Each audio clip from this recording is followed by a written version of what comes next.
Hello everyone, कैसे हो सब लोग। उम्मीद करते हैं सब स्वस्थ होंगे और सबकी तैयारी बहुत अच्छे से चल रही होगी।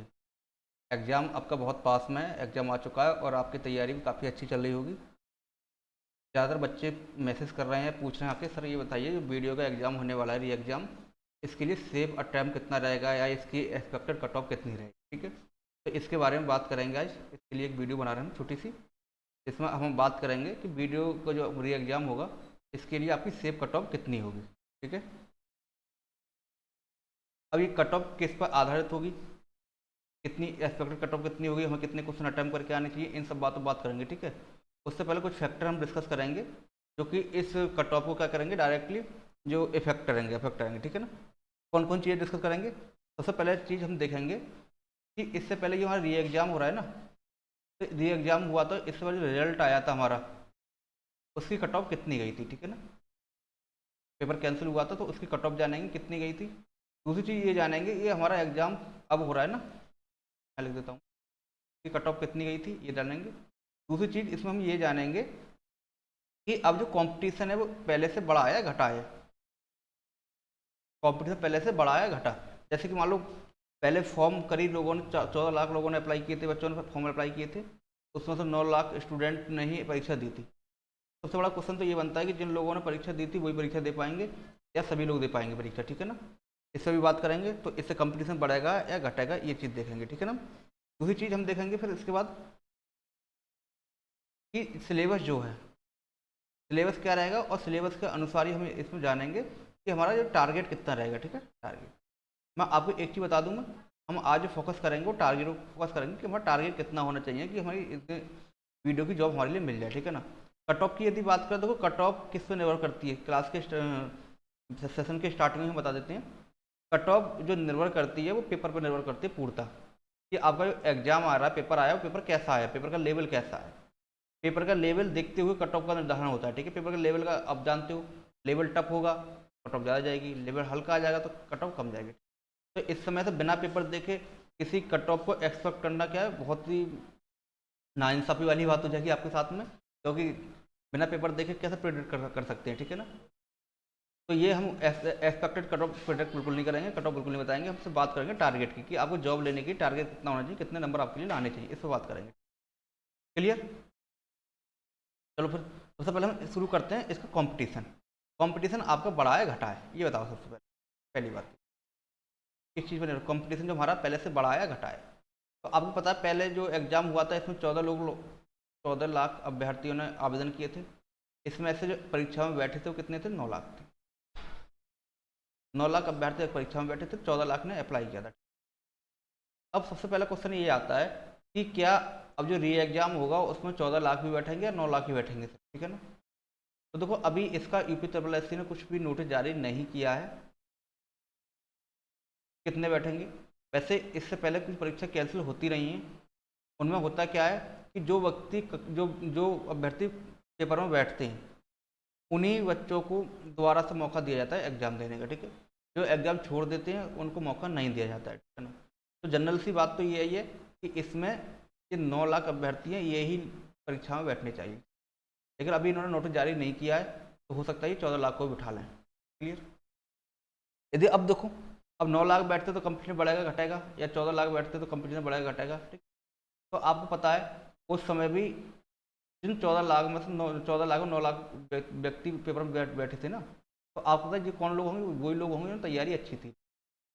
बाकी लोग ऐसे होंगे जो जिनकी तैयारी अच्छी नहीं थी। ठीक है, तो उन्होंने पेपर छोड़ दिया होगा या किसी कारण से पेपर छोड़ दिया होगा। ठीक है ना, तो अगर देखो अब समय ज़्यादा हो गया है तो अब ये लोग भी तैयारी में लग गए होंगे, इन्होंने भी तैयारी अच्छी कर ली होगी। ठीक है ना, तो यदि अभी सभी लोगों को मौका मिलता है, 14 लोगों को, 14 लाख व्यक्ति परीक्षा में बैठते हैं, तो कंपटीशन ऑटोमेटिक बढ़ जाएगा। आपको पता है कि जो उस समय कंपटीशन में नहीं थे वो भी आ गए। बाकी जो 9 लाख थे इनमें से कुछ फेल हुए थे, कुछ सिलेक्ट हुए थे। जो सिलेक्ट हुए थे वो और ज़्यादा मेहनत कर रहे होंगे कि हमारे हाथ से जॉब निकल नहीं जाए, और फेल हुए हैं वो भी मेहनत कर रहे होंगे कि पिछले जो गलतियाँ हमसे हो गई थी, मतलब किनारे से हुए थे ना कि 1 नंबर या 2 नंबर से रह गए, वो और मेहनत कर रहे होंगे कि हमारे जो जहाँ जहाँ गलतियाँ हुई थी वो गलतियाँ फिर से ना हो।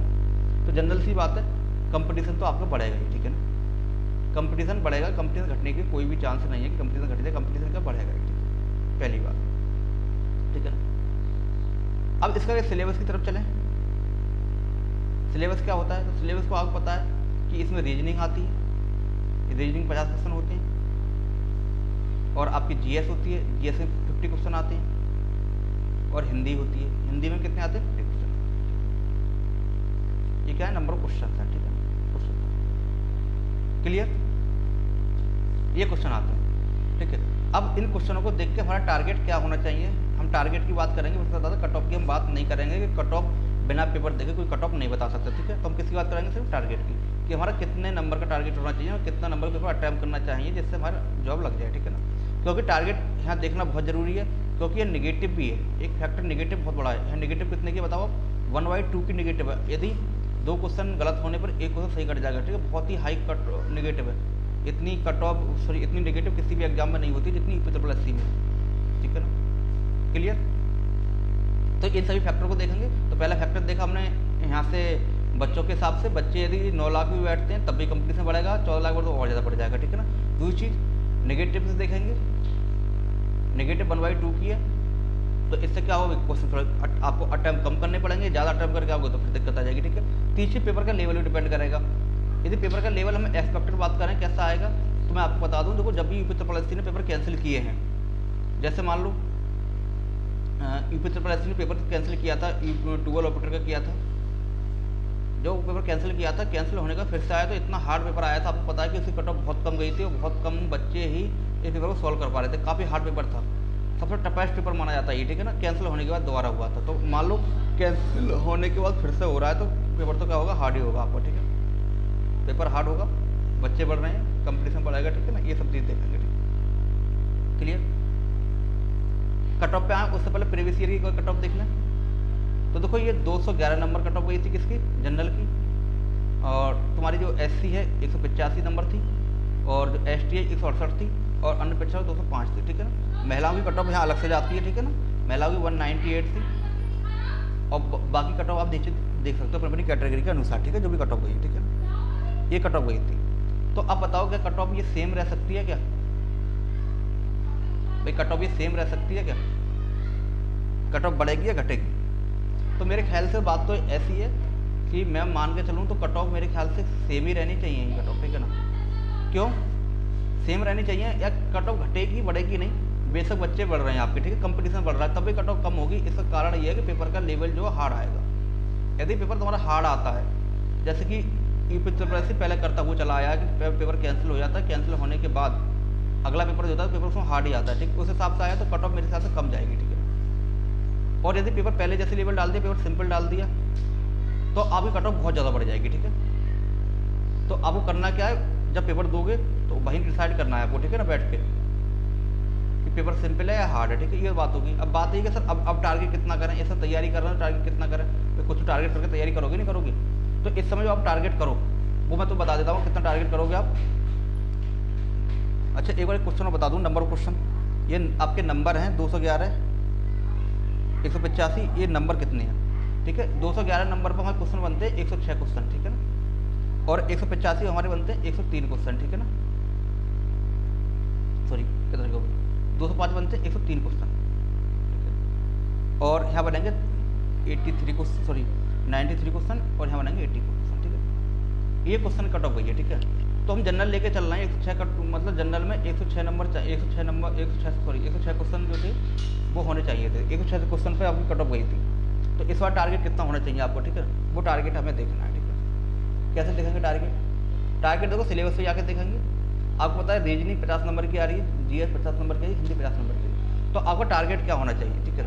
तो सबसे बड़ा हमारा टारगेट होना चाहिए कि रीजनिंग जो 50 नंबर की आ रही है ये 50 में 50 करके आए, ये करके ही आनी पड़ेगी आपको जॉब लेनी है, तो ठीक है। कि पद क्या है, पद बहुत कम पद हैं इसमें, कोई वैकेंसी ज़्यादा नहीं है, कुल 1953 पद हैं, और 9-10 लाख लोग पेपर पहले दे चुके हैं। अब यदि सबको बुलाया तो ज़्यादा पेपर देंगे, 9 लाख से कम तो पेपर देंगे, ज़्यादा लोग पेपर देने जाएंगे, और 1953 कुल वैकेंसी है। तो आपको पता है कंपटीशन कहाँ होगा। रीजनिंग ही एक ऐसा सब्जेक्ट है जहाँ फुल स्कोर कर सकते हैं, हम 50 करना चाहिए। दूसरा हिंदी भी एक स्कोरिंग सब्जेक्ट होता है जहाँ आप 45 क्वेश्चन आराम से कर सकते हो, ठीक है ना। अब GS की बात करें, GS को आप टारगेट कर सकते हो 30 क्वेश्चन का, ये टारगेट आप कर सकते हो। तो देखोगे ये 5 और 9 125, ठीक है। तो यदि आप 125 या 120 क्वेश्चन के आसपास का टारगेट करके जा रहे हो, 120 125 क्वेश्चन करके जा रहे हो, ये आपका टारगेट होना चाहिए, ठीक है ना।